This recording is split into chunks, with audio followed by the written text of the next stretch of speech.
You're a superhero.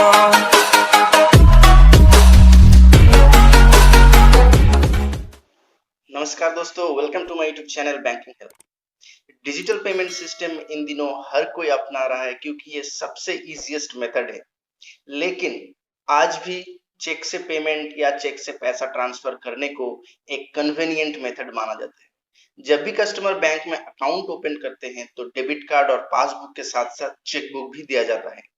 Chequebook वैसे तो fill करना या भरना बहुत ही आसान होता है, मगर चेक इशू करने से पहले कुछ बातों का ध्यान जरूर रखना चाहिए क्योंकि छोटी छोटी गलतियां भी आपकी चेक को डिसऑनर कर सकता है या फिर आपकी चेक बाउंस हो सकता है। तो मैं आज इस वीडियो में आपको बताने वाला हूं किन किन कारणों से आपका चेक डिसऑनर हो सकता है या आपका चेक बाउंस हो सकता है।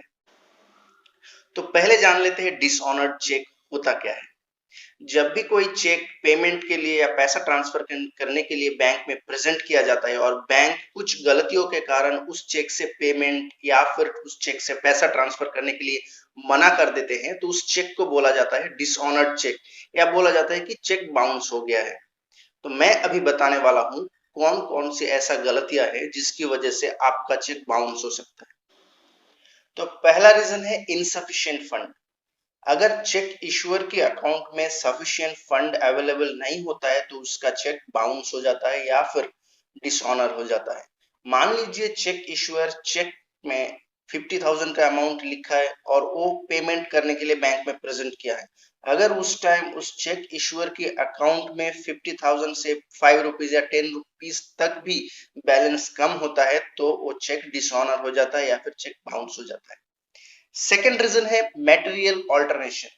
मान लीजिए आप चेक फिलअप करने के टाइम पे कुछ ओवरराइटिंग हो गया या फिर कुछ गलतियों के कारण आपने क्रॉस करके फिर से ऊपर लिख दिया तो उस सब चेक भी कभी कभी डिसऑनर हो जाता है या फिर बाउंस हो जाता है। तो फिर आपको चेक फिलअप करने के टाइम पे बहुत ही केयरफुली चेक को भरना है।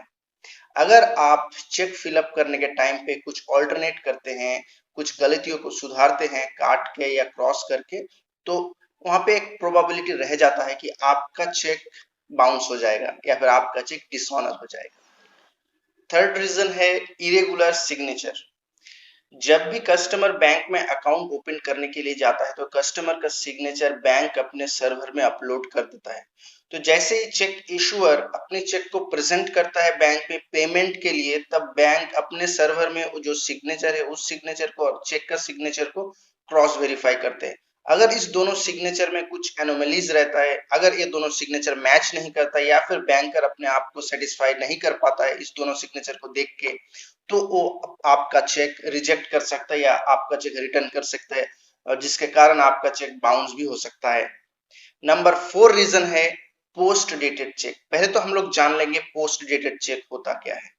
मान लीजिए आज का डेट है 29 जुलाई 2020 और आपको एक चेक मिला है जिसमें डेट लिखा है अगस्त का 2020 या फिर सितंबर 2020 का।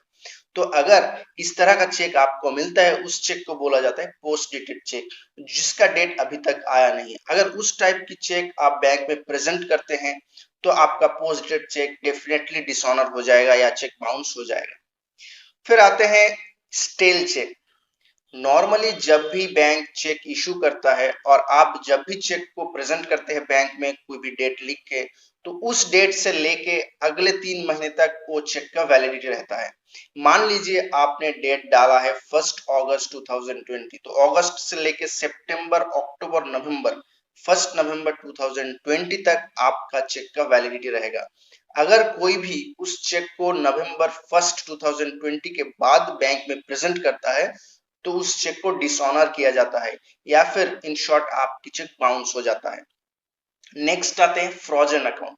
मान लीजिए गवर्नमेंट से या कोर्ट से या फिर पुलिस डिपार्टमेंट से कुछ इंस्ट्रक्शन आया है बैंक को कि कस्टमर्स के अकाउंट को फ्रीज कर दिया जाए।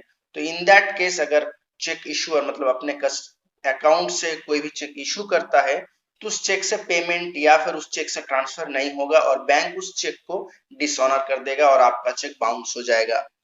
और एक रीजन हो सकता है अकाउंट क्लोज्ड। सिमिलरली अगर चेक इशूअर का अकाउंट क्लोज्ड हो जाता है तो इन दैट केस उस चेक से पेमेंट नहीं होगा। तो फिर सेम बात कि उसका चेक बाउंस हो जाएगा या चेक डिसऑनर हो जाएगा।